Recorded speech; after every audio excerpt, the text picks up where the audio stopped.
তো আমি এখন গুজ্জালি মাছের ঝাল করছি। তো মাছগুলো কি বড় বড়, খুব সুন্দর ফ্রেশ। তো আশা করি সবাই ভালো আছেন। আমার চ্যানেলে যদি নতুন বন্ধু হয়ে থাকেন তো আমাকে সাবস্ক্রাইব করবেন। কেউ করছেন না, তাহলে আমার ইউটিউবে আমার কী করে বাড়বে। আপনারা যদি আমার চ্যানেলটাকে সাবস্ক্রাইব না করেন, সবাই আমার সাবস্ক্রাইব করুন প্লিজ। যারা নতুন দেখছেন তারা করবেন। আমার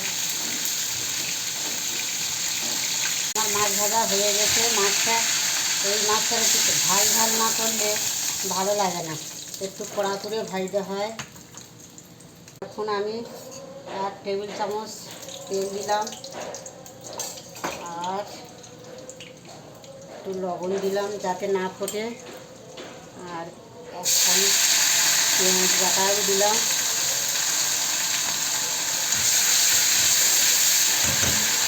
একটু আদা বাটা দিলাম, 1 টেবিল চামচ হলুদ দিলাম, একটু লঙ্কার গুঁড়ো দিলাম। এবার আমি নাড়ব।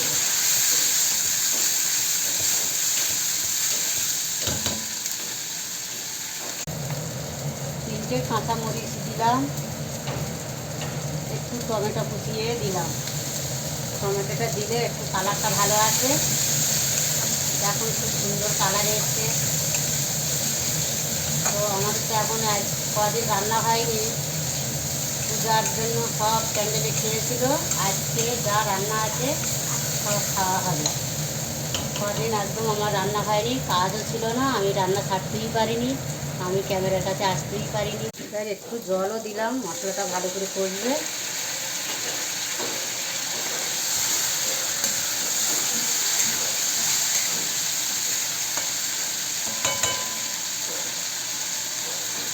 এইবার মশলাটা কষা হয়ে গেছে।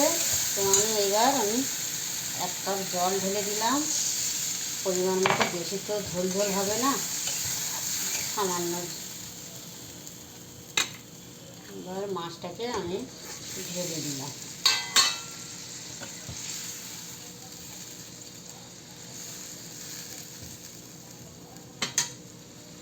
এবার একটু লবণ আমি দিয়ে দিলাম।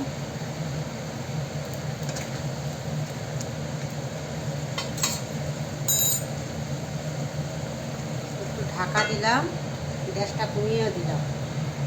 এবার আমি একটু ধনেপাতা ছড়িয়ে দিলাম। কালারটা খুব সুন্দর এসছে।